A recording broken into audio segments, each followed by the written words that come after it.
A little while ago, actually about 30 minutes ago, I watched Jeff Siegel, aka the Schleg Daddy of OTR Central here on YouTube and Schleg Daddy TV here on YouTube, do a video where he talked about the fact that it's time for AEW to embrace MJF, Maxwell J. Friedman, as the babyface.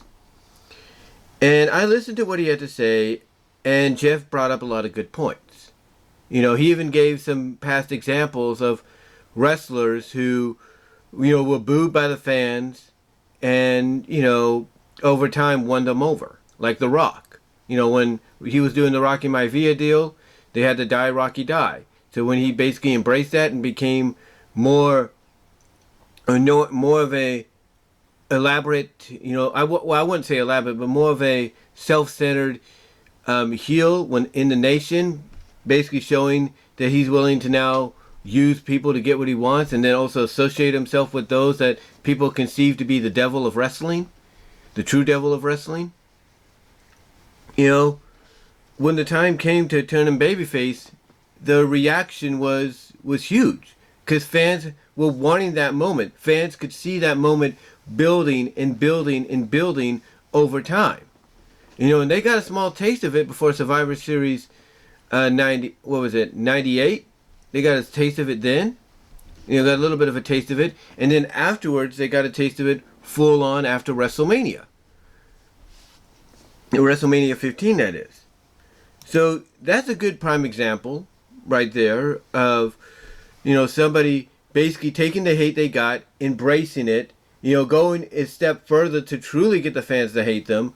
But that over time, as they were acting as this cool heel that was willing to do whatever it took to win, use anybody they had to use, associate with anybody they had to get to the top, and act all cool and, nonchalant about it, and, basically, make it entertaining at the same time, where he would come up with, all these different sayings like SmackDown Hotel, he would, sing, sing songs about SmackDown Hotel. He would say this, he would say that. Over time it caught on to the folks who were like, why should we boo this guy when we should be cheering him? Fans started even back then in early to mid 99, or even late 98 to spring 99, started to notice that, The Rock, was somebody they should cheer for, because even though he was trying to portray an arrogant, over-the-top heel, what he was doing was more along the lines of, making himself into a babyface, by doing all these different sayings. By acting the way he did, raising the eyebrow, like I said, saying catchphrases like SmackDown Hotel, People's Champion, People's Elbow, I should say, stuff like that. All these little gestures and sayings, even as a heel, got him over as a babyface. It got him over to the point that fans, when the time came for WWE to pull the trigger and say, let's go full on babyface with the guy, they embraced it. They accepted it, just like that. And MJF, from what Jeff has described in his video, falls in that similar category.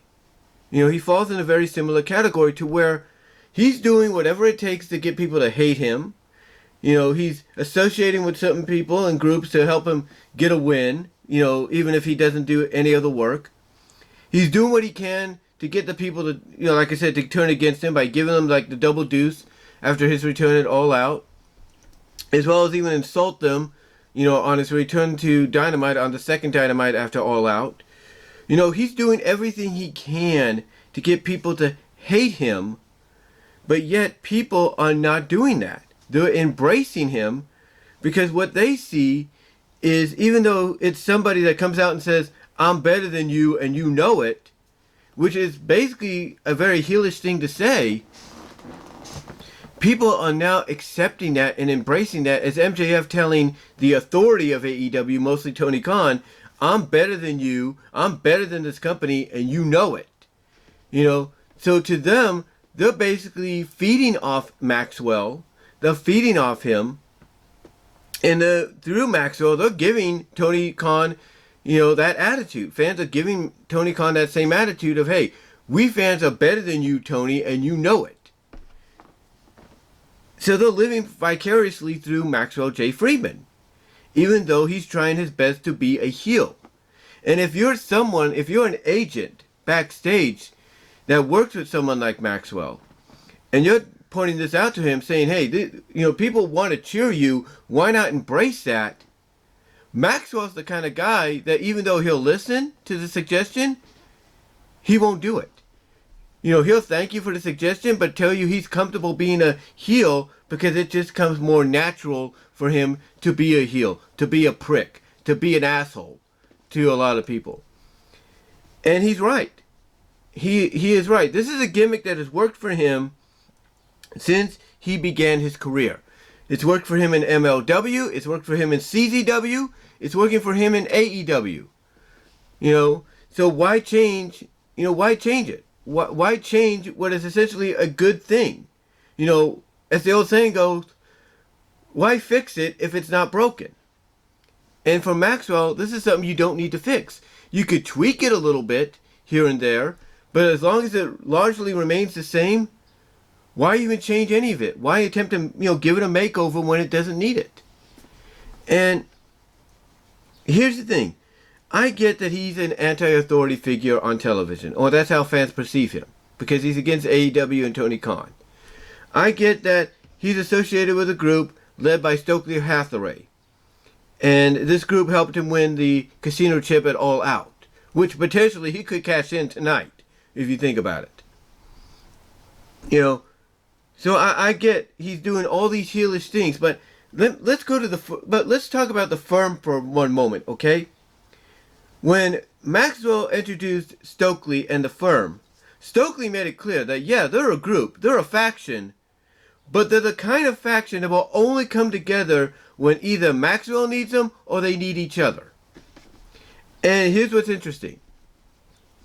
Every member of that group, with a few exceptions, like the Gun Brothers, that Austin and Colton, most of the other members of that group, W. Morrissey, Lee Moriarty, Ethan Page, and even Stokely to an extent, got cheers. They got pops because because of their association with someone like Maxwell, who's anti-authority. And because Maxwell is sort of an anti-authority figure now in AEW, by extension, those associated with him will get a bit of a cheer. They will get a bit of a pop, a bit of a rub. Even though, like Maxwell, they're supposed to be the heel. So, I get where Jeff's coming from by saying that the timing couldn't be better for AEW to embrace MJF as a babyface. But the thing is, it's a mutual, working relationship. Even if it's a very strenuous mutual working relationship, to the point that the only way something happens is both sides agreeing on letting it happen.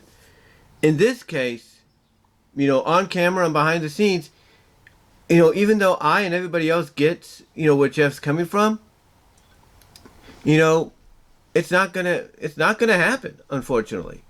Because Maxwell, like I said earlier, will do everything in his power to get the people to hate him. He'll give them the double deuce. He'll insult them. He'll tell them to keep quiet. And despite the fact that they'll still cheer him, even if he insults them and say, "You're fat, lazy SOBs," it's not going to faze them. Because they see Maxwell, like I say, as someone they can live vicariously through by telling the authority, like a Tony Khan, or authority like their own bosses, we're better than you and you know it. Or we're better at what we do, or what you hired us to do, and you know it. And, again, even though that all should equal to the fact of, MJF being a babyface, it won't. It won't equal to that, not right away. It won't equal to that not right away because, again, you gotta have to really sell someone like MJF on the idea of him being a babyface is the more natural progression for his character, especially in a bigger limelight than that of an MLW, a CZW, all the other independents across the country and the world. And that is indeed true. That is indeed true. But again, it goes back to that old adjective of, if it's not broke, why fix it? You could tweak it, but if it's not broke, why fix it? And I think Maxwell looks at it the same way. He looks at it the fact that, again, as I mentioned earlier, folks probably behind the scenes have come up to him and said, hey, these people are cheering you. You are massively over. As a babyface, we should turn you. And even though Maxwell, like I said, would probably, listen to the suggestion, again, it's a two-way street. Both sides have to agree, on, have to agree in the middle on making something work. And for Maxwell, him becoming a babyface, kind of, basically turning against what's made him who he is today, won't work with him. I mean, yeah, you could keep him, just as he is, but still keep him a babyface, or make him a babyface, I should say. You could still keep him as he is, character-wise, which is basically an extension of who he really is, apparently, to a point, and make him a babyface at the same time. But I think it's more natural for him to be as he is, even though it's an extension of who he is, and be a heel than a babyface. Because I think he's realizing that over time, if he becomes a babyface, knowing how finicky the crowd is, the fan base of wrestling is, over time, they'll turn on him anyway. So why even bother? Why even bother? So, like I said, I understand where Jeff and anybody else that thinks along these lines are coming from. But, again, it's all about whether or not both AEW and MJF would agree upon that kind of a massive character shift, in the future, and to make it happen. And honestly, like I said, I don't think it's going to happen for a long time. Because it's more of a natural fit for him to be a heel as he is right now than to be as he is right now and be a babyface. And that's a fact. I mean, let's be honest. Let's be honest. How many of us were always hoping for Dominic Mysterio to turn heel because, it just felt more natural for him. How many of us were waiting for that to happen? A lot, right? And guess what? When it finally happened, we couldn't be more happy. And the heat he's getting is exactly what we were expecting. It was natural heat and everything, because what they're seeing is a pompous, overconfident kid that's allowing himself to be manipulated by those that he thinks are his friends, his familia, but not realizing he's only being used, for their own doings. And, and guess what? Even if he turns against the Judgment Day himself but remains a heel, people are going to say it's a more natural fit for him to stay in that role. Another good example, Becky Lynch. When Becky turned heel, even though she would come out and say, "Oh, it was her idea," or "I'm just I'm doing what the company would like," guess what? What did Triple H do? He took her aside and said, "It seems like we're swimming more upstream instead of downstream." So what did he do? He said, so what did he do by saying that? By saying we're feeling like we're swimming more upstream than downstream. What did he do? He told Becky, it's time to go babyface. And that's what she did at SummerSlam. So, when you look at MJF, yeah, right now it seems like AEW is swimming upstream with him being a heel, still remaining a heel, even though it's more natural for him, instead of going downstream and saying, hey, you can stay as you are, but you need to be a babyface now. It's kind of those complicated, scenarios to where, even the performer understands, yeah, I need to be a babyface because I'm swimming more upstream being a heel now than, taking the easy swim downstream to being a good guy, a babyface. Even though he probably realizes that the situation that makes it complex in the middle portion of that makes it complex is, it's more natural for him to be a heel as he is, and he knows it. in a way, Tony Khan and AEW know it. So again, even though people like the Schleg Daddy and others would make good points and bringing this up, it's just not going to happen for quite some time, and I think we just got to get used to that. We just got to get used to that. I mean, the only way you can stifle the talks of him being a babyface is to have him feud against somebody that's a natural babyface in the eyes of a lot of folks. And if you have Bryan Danielson win the title tonight, and he feuds with Danielson, there you go. Perfect. Perfect scenario, I should say. Not just perfect timing, but perfect scenario to stifle anybody's, opinions of Maxwell being a babyface. Could you have him go up against the natural babyface in Danielson? Then the rest is, then you don't have to, you don't have to, let me get a drink of coffee here. Brain's going a million miles an hour. But like I was saying, you don't have to worry, about people always constantly telling you turn him babyface, because you feud him with Danielson if Danielson wins, and the rest is history. Off to the races you go, with basically the company going back into a natural balance of top heel against top face. And you can ride that all the way to Full Gear if you want to, or even sooner. Who knows? But the point I'm getting at is don't expect Maxwell to be a face anytime soon.